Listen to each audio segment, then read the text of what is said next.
nothing to actually look at in Brighton at the time. So we just came out here and began to view some places, and the more we came here, the more we enjoyed our visits and day outs here, really. That's how it kind of came about. So have you had connections with the town? No, not really. I came here as a child on day trips, but not really any strong, no social networks or anything like that. No. And so what year was this you came here? 2016. We were looking in 2015, bought in 2016. Yeah. And since then, 2 of our friends have moved to the town. Yeah, we've had friends move now. And my parents and my sister. So yeah, we've had. So we started next. We started a trend. And is that because they've come over to visit you and, this is nice, yes. We'd like to live here? Yes, I think so. Yeah. So what is it? Can you sum up what it is about living here that is appealing? Well, for me, I think it's what Brighton was when I was growing up here. It's a sort of engaging seaside town with life as things, there's events happening. It's got a lovely promenade. It's got the Downs not too far away, but it hasn't quite got noisiness and the kind of. I think Brighton has become greedy in its tourism and visitors, and so it really caters for the local community. It doesn't. Worthing caters more for the community, whereas Brighton's catering to the tourists. For the visitors. So we wanted to live somewhere that was quite settled and humble, and I think that's how I would describe it. But, so how does living here compare to where you were living in Brighton in terms of neighbourliness, community, that type of thing? Oh, we didn't know any of our neighbours in Brighton. We lived there for 5 years. Well, we knew our immediate. We lived in a flat. Yeah, four flats up, and we were the third one up, and so we knew our immediate sort of neighbours either side, but we didn't know anyone in the other houses. And below. Yeah, we didn't know anybody in the other houses. Yeah, but we had a stronger network of friends, locally from our 20s, I suppose.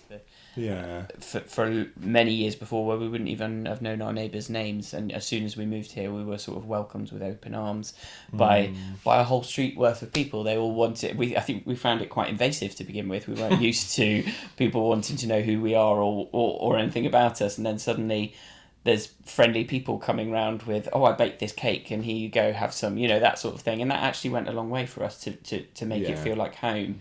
Yeah, definitely. And then because it's relatively small town, going into we do really well for little independent shops and what have you here. Going in there, speaking to people, seeing the same people again who recognise you, and it's I think that's been really lovely. So as an example of that, like, drinking is coming out as a big theme here. It's slightly embarrassing, but there's a lovely little beer shop that's opened up down the end of the street here. Yeah. And actually, that being, an independent place where it's the same people who live and work in this area work there, not somebody who's the profits disappearing off to some other investor somewhere else. I guess. So we had a bit of a look at Brighton, but it wasn't really for us so much, was it? And what was it about Brighton that wasn't for you then?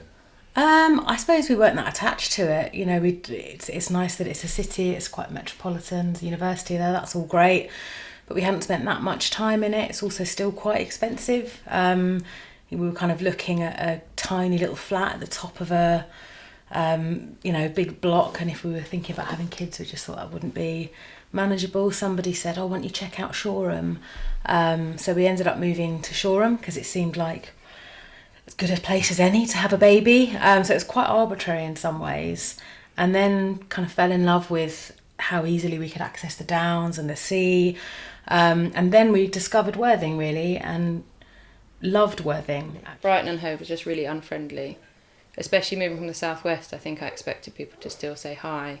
And they Nobody don't. does. Nobody does at all. And do you think that's because there's a high turnover of people over there, or are they just up themselves, or what is it? I've got no idea. I don't know. It's a bit more like London. I would say it's sort of... You can find one more red block. Oh, so I think my experience of Brighton before I moved there was Pride, which was just everybody's very happy and loving and open and friendly.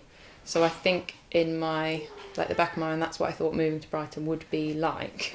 I think it would be just open and happy and friendly all the time. And actually everyone is very insular and kind of almost kind of blinkered to their own kind of path and their own objectives. And other people everyone's just too busy. It feels like everyone's too busy and too focused on themselves. It doesn't feel like there is much of a community. Well, it didn't feel like there was much of a community for us when we were there. I can't put my finger on it. And what's it feel like here then? I feel like we've just the plethora of people that we've met is just. I think it feels expansive, and it also I think it feels like just slower, and I don't mean that in a negative way. I just mean that people seem to have time to say hello or chat over the fence. Yeah. Okay. I was working in Worthing at what became Aviva, it was London Edinburgh then, and I was living in Brighton, so I was travelling in and out every day, and then I started socialising more in Worthing and thought, I think I might move over there. But all my friends said, no, don't do that, can't leave Brighton. But I found this house and fell in love with it, and that was how it came about. And what year was that? 1997. 1997. Mm-hmm. And what are your feelings about the difference between living here and living in Brighton? Well, at the time, I missed it because I had been doing quite a lot of socialising in Brighton, and I did miss that sort of aspect of it. Now I'm that much older, but also I think Worthing's improved from a social aspect, and it feels a bit of a younger place, even though I'm older. So now I'm much, much happier that I did make the move over here, because I was looking at houses in Brighton as well, and I'm really pleased that I made the decision to come here. Worthing it's had its ups and its downs. When I was a kid there wasn't a lot to do, but now I'd say it seems to be kind of quite up and coming. I don't know if that's me maturing. We bucked the trend though, didn't we, of our Brighton friends? We came first and then others have followed, wow, it's really nice. And now actually when I go back to Brighton I think it's horrible because it's so dirty and noisy and just full of hordes of people, and Worthing's got all the lovely bits of the seaside, the architecture, the seafront, the South Downs, without any of the horribleness of Brighton. I think it's perfect here. Yeah, that was going to be my next question. What was the contrast between Brighton and here? Well, to start with, I hated it, I'll be honest. I had bright red, like pillar box red hair, and I'd walk along the street in Goring. We lived with his parents for a while, and all the curtains would twitch. And I joined a running club, and nobody spoke to me for 6 weeks. Like one woman that was running it spoke to me, and everyone else was like, oh my God, what's that? I felt like an alien had landed in 2009. But as time's gone on, and I think Worthing's got a bit more less beige and a bit more varied, and some other more interesting characters have moved here, so now I absolutely love it, and I wouldn't move back to Brighton if you paid me. No way, I love it here. And you feel the same? Yeah, I mean obviously I've got a lot of connections here. I've got friends and kind of extended family, so I have real roots down here as well. Although it was kind of nice to kind of stay in Brighton for a little bit more hustle and bustle. It wouldn't be something that I would look to try and do for a significantly long period of time, but I think for me, for yourself, it was more about kind of trying to kind of have the quieter kind of aspect. And also we got married, didn't we? And we wanted a house, and at the time we thought we were going to start a family, so moving here made sense to be nearer his parents and be able to get more property for our money, didn't it? And somewhere a bit quieter. Yeah.